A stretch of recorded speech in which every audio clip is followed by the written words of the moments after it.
શહેરના ખિસકોલી સર્કલ ગુલાબીપુરા સંતોષીનગર ખાતે 25મા વર્ષે રામદેવ પીરની નેજા યાત્રા યોજાઈ હતી। આજે ભાદરવા સુદ નવમી છે। સાથે રામા પીરના નવરાત્રિ સમાપ્તિ સાથે રણુજાના રામદેવ પીરના નેજા હેઠળ ચઢાવવામાં આવે છે। ત્યારે શહેરના ખિસકોલી સર્કલ ગુલાબીપુરા સંતોષીનગર ખાતે આવેલા હીરાબાનગર સોસાયટી ખાતે ભરવાડ સમાજ તથા રબારી સમાજ દ્વારા છેલ્લા 25 વર્ષથી રામાપીરના નવરાત્ર બાદ આઠમના રોજ ગંગાનાથ બાપુના ત્યાં નેજા કરવામાં આવે છે અને આઠમના રાત્રે ભજન કીર્તન કરવામાં આવે છે। તે જ પરંપરા અનુસાર રામદેવ પીરના મંદિર સુધી નેજા યાત્રા વાજતે ગાજતે ભક્તિસભર વાતાવરણમાં નીકળી।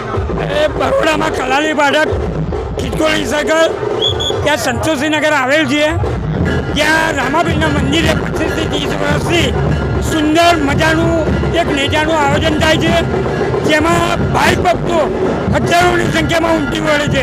ત્યાં સાથે સાથે ભંડારાનું આયોજન, તેની સાથે સાથે ડાયરો કલાકારો આવે છે અને એના મુખ્ય આયોજક હીરાભાઈ અને એમની સાથે મિત્ર મંડળના તમામ સહકાર આપે છે અને એટલું સુંદર આયોજન થાય છે। દરેક વર્ષે આયોજન થાય તેની હું રામાપીર ભગવાનને પ્રાર્થના છેલ્લા 25 વર્ષથી દેવાભાઈ દ્વારા આયોજિત દેવાભાઈ આયોજિત મિત્ર મંડળ દ્વારા એમની ટીમ દ્વારા છેલ્લા ઘણા વર્ષોથી અહીંયા રામદેવ પીર બાબાના નેજા ચડાવવામાં આવે છે। આજની આ ધાર્મિક વિધિ નોમના દિવસે, પવિત્ર નોમના દિવસે આ ખૂબ સુંદર કાર્યક્રમનું આયોજન થાય છે અને મોટી સંખ્યામાં ભાવિક ભક્તો જોડાય છે। આજના પ્રસંગે એટલું કહીશ કે બાબા રામદેવ પીર સૌનું રક્ષણ કરે અને આવનારા દિવસમાં સૌની મનોકામના પૂર્ણ કરે। બોલો બાબા રામદેવ પીર મહારાજ। કલાલી ફાટક સંતોષીનગર ઉડાના મકાનમાં આજે 25 થી 26 વર્ષથી ભવ્ય આયોજન કરવામાં આવે છે નેજાનું, પ્લસ સાથે સાથે ભંડારો અને બીજું સારામાં સારા કાર્ય કરતા આવ્યા છે। કોરોનામાં બી લોકોને કામ મદદરૂપ થયા છે, જેટલી બને એટલી સેવા કરી છે અને બધો ટોટલી ભંડારાનો ખર્ચો હીરાભાઈ પરમાર એકલા આપે છે, બધાનો ટોટલી ખર્ચો। આપણે કલાલી ફાટક મંદિરથી લઈને આખું ટ્રાફિક કંપની ગ્રાઉન્ડ ફરીને આખું ગ્રાઉન્ડ સર્કલ ફરીને અહીંયા આવે છે। મહેશભાઈ મંજારા।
Thank you.